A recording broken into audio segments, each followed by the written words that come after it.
Plan ప్రకారం BRS చేస్తారంటే BJP Congress ఒకటే అంటారు, కాంగ్రెస్ ఉంటారు బీఆర్ఎస్ బీజేపీ ఒకటే అంటారు. కానీ వాళ్ళు ఇద్దరు ఒకటన్న విషయాన్ని ప్రజలు గమనిస్తున్న విషయాన్ని వాళ్ళు గ్రహించలేకపోతున్నారు. వాళ్ళు మొన్న ఎన్నికల్లో కూడా కరీంనగర్ కార్పొరేషన్లో ఈ రెండు పార్టీలు లోపాయకారి ఒప్పందం కుదుర్చుకొని అభ్యర్థులను ఎంపిక చేసిన పరిస్థితి కూడా విషయం కూడా స్పష్టమైంది ప్రజలకు. అందుకే ఈ రెండు పార్టీలను పక్కబెట్టే ఇవాళ భారతీయ జనతా పార్టీకి ఇవాళ ప్రజలు బ్రహ్మరథం పట్టారు. ప్రజల ఆశీర్వాదం మాకుంది, ప్రజల మద్దతు మాకుంది.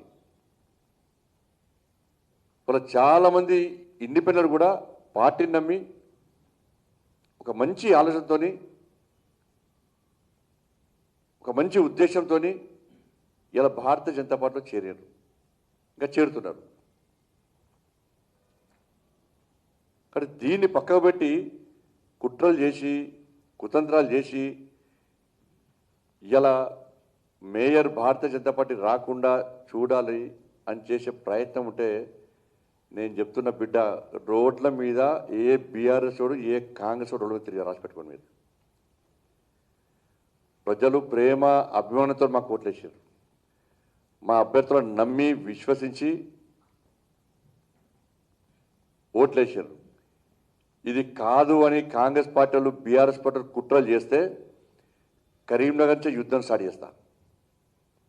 మీ బతుకులు బర్బాద్ అయితే రాజకీయ సమాజ్ చేస్తాం. మీ అందరూ రాసిపెట్టుకోండి. మీకు భారతీయ జనతా పార్టీ కార్యకర్తల దమ్ము తెలియదు, భారతీయ జనతా పార్టీ శక్తి ఏందో మీకు తెలియదు, కరీంనగర్ ప్రజల ఐక్యత ఏందో మీకు తెలియదు. ఇవాళ అదే ప్రజలు రోడ్డు మీద ఎక్కిస్తాం. మేము అదే ప్రజలు రోడ్డు మీద ఎక్కిస్తాం. ఒక్కొక్క బీఆర్ఎస్ వారు కాంగ్రెస్ వారి సంగతి మేము చూస్తాం. మాకు అధికారం ముఖ్యం కాదు. మీరు ఏం చేసినా 100% కరీంనగర్లో మేయర్ మేము అవుతాం. రాసిపెట్టుకోండి. మీరు 100% మేయర్ మేము అవుతున్నాం. ప్రజల ఆశీర్వాదం మాకుంది. ఒక లక్ష్యం కోసం మేయర్ అవుతున్నాం. కాదని మీరు అడ్డుకుంటే ప్రజలు తిరగబడే స్థాయికి మేము తీసుకొస్తాం. రోడ్ల మీద తిరిగి రాసిపెట్టుకోండి. మీరు ఎక్కడ కూడా అసలు కరీంనగర్ దమ్మేందో, భారతీయ జనతా పార్టీ కార్యకర్తల దమ్మేందో, Bharatiya Janata party దమ్మేందో already plan చేసుకున్నాం. మేము దానికి మీరు సిద్ధమైతే చలో రండి, మేము చూసుకుందాం. పక్క సాక్షాత్తు రాష్ట్ర ముఖ్యమంత్రి ఇన్వాల్వ్ అయ్యి ఇలా అడ్డుకునే ప్రయత్నం చేస్తే ఇలా కాంగ్రెస్ అక్కడి నుంచి స్టార్ట్ చేస్తా. లక్షల మంది మహిళలను రోడ్డుకి ఎక్కిస్తా. నీ 2500 ఎందుకేవో అక్కడి నుంచే ప్రశ్నిస్తా. 2500 రూపాయలు ఎందుకు ఇస్తాలో మహిళలందరూ రోడ్డుకి ఎక్కిస్తా.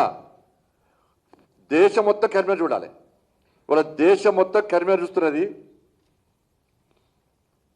కరీంనగర్లో భారతీయ జనతా పార్టీ విజయం సాధించింది. ఇవాళ మేము చేసే యుద్ధం కూడా దేశం మొత్తం చూడాలి. 2500 రూపాయలు ఎందుకు ఇస్తాలో లక్షల మంది రోడ్డుకి ఎక్కిస్తా. 4000 రూపాయలు ఆ తాతమ్మలకు అమ్మమ్మలకు ఎందుకు ఇస్తాలో వాళ్ళని కూడా రోడ్డుకి ఎక్కిస్తా.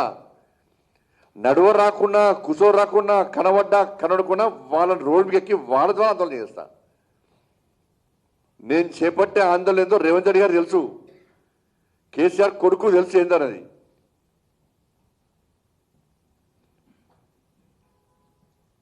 తులం బంగారం ఎందుకు ఇస్తారో అడిపిస్తా. యువత అందరూ రోడ్డుకి ఉద్యోగాలు అవి, మా స్కూటీలు అవి, లక్షల మంది రోడ్డుకి ఎక్కిస్తా. పక్క 4 డిఏలు ఎందుకు ఇస్తలేవు? పదవీ విరమణ పొందినటువంటి వాళ్ళందరూ కూడా వాళ్ళందరితో మాట్లాడుతున్నా. ఏం చేయాలో చేస్తా, పక్కా చేస్తా, పక్కా సెగ తలిపిస్తా. మీకు కరీంనగర్ నుంచి కాంగ్రెస్ బీఆర్ఎస్ పార్టీలకు కరీంనగర్ నుంచి సెగ తగిలిపిస్తా. ఆ సెగ రుచి చూపెడతా. నేను దాన్ని తట్టుకునే దమ్ముందో చూస్తాను. నేను కూడా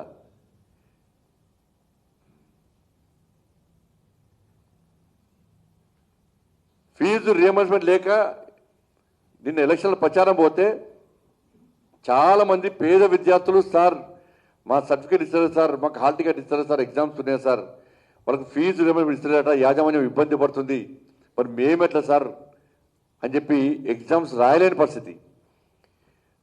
ముఖ్యమంత్రి గారు ఏం చేయాలి? నువ్వు యాజమాన్యం బెదిరించుడు కాదు, బ్లాక్మెయిల్ చేసుడు కాదు, విద్యార్థుల భవిష్యత్తు గురించి ఆలోచించి మరి విద్యార్థులకు సర్టిఫికేట్ ఇస్తుర్రా,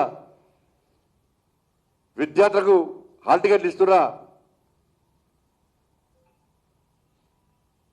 ఎక్కిస్తా. వాళ్ళ రోడ్డు మీకు ఎక్కిస్తా, 100% ఎక్కిస్తా. వాళ్ళ మీరు రోడ్డు మీకు ఎక్కిస్తా.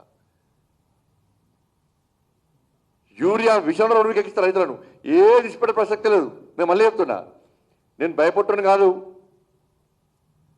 నేను అటువంటి పొలిటీషియన్ కాదు, మీరు చిల్లర రాజకీయాలు చేసే పొలిటీషియన్ కాదు. కానీ మీరు చిల్లర రాజకీయాలు చేసే పొలిటీషియన్ అడ్డుకునే దమ్ము నాకు ఉన్నది. వాళ్ళ నేను ఇలా నిద్రాహారాలు మాని తిండి తిప్పలు లేకుండా ఇలా భారతీయ జనతా పార్టీ గెలిపించుకున్నాం. మేము అందరం కలిసి భారతీయ జనతా పార్టీ ప్రతి కార్యకర్త కష్టపడి పనిచేసిండు. భారతీయ జనతా పార్టీ ప్రతి నాయకుడు కమిట్మెంట్తో ఒక టీమ్గా ఏర్పడి కష్టపడి గెలిపించుకున్నాం. ఇవాళ మా కమిట్మెంట్, మా మీద నమ్మకం విశ్వాసంతో మోడీ గారి సంక్షేమ పథకాలు చూసి, మోడీ గారు చేసిన అభివృద్ధి చూసి ఇవాళ ప్రజలందరూ కూడా మాకు బ్రహ్మరథం పట్టారు. ఆ ప్రజా నిర్ణయాన్ని మీరు వ్యతిరేకిస్తే అదే ప్రజలు తిరగబడే విధంగా మేము చేస్తాం, పక్కా చేస్తాం. మేము మీరు కేసీఆర్ బీఆర్ఎస్ పార్టీని ఎందుకు అరెస్ట్ చేస్తారు? కేసీఆర్ కుటుంబాన్ని ప్రశ్నిస్తాం, పక్కా వాళ్ళ అవినీతి అక్రమాలు ప్రశ్నిస్తాం, వీళ్ళ 6 గ్యారెంటీలు ప్రశ్నిస్తాం, వీళ్ళ మధ్యలో ఉన్న ఎంసీల్ బంధం కూడా ప్రజలకు వివరిస్తాం. ఇష్టపడే ప్రసక్తి లేదు. మీరు ఏం చేసి చెప్తున్నా మేయర్ పక్క మేమవుతాం. ప్రజల ఆశీర్వాదం మాకు ఉంది.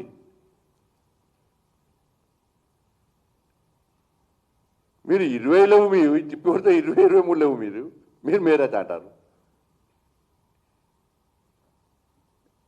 దీని ఒక మైండ్ గేమ్ అట. మైండ్ ఉన్నోడికి మైండ్ గేమ్ ఆడతాడు, మైండ్ లేనోడు మైండ్ గేమ్ ఆడతాడు.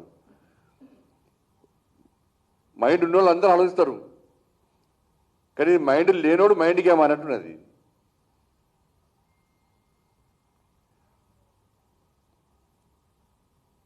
ఇంత చిల్లర రాజకీయాల మీరు ఓరలేతనం.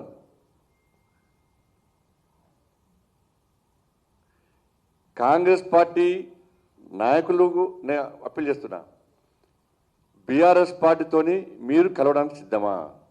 మీ అధినాయకత్వం కరీంనగర్లో బీఆర్ఎస్కు సపోర్ట్ చేస్తున్నది. నేను బీఆర్ఎస్ పార్టీ నాయకులకు కార్యకర్తలకు అప్పీల్ చేస్తున్నా, మీ నాయకత్వం కరీంనగర్లో కాంగ్రెస్ పార్టీకి మద్దతు ఇస్తున్నది. ఈ 2 పార్టీల నాయకులు వాస్తవాలు ఆలోచించండి.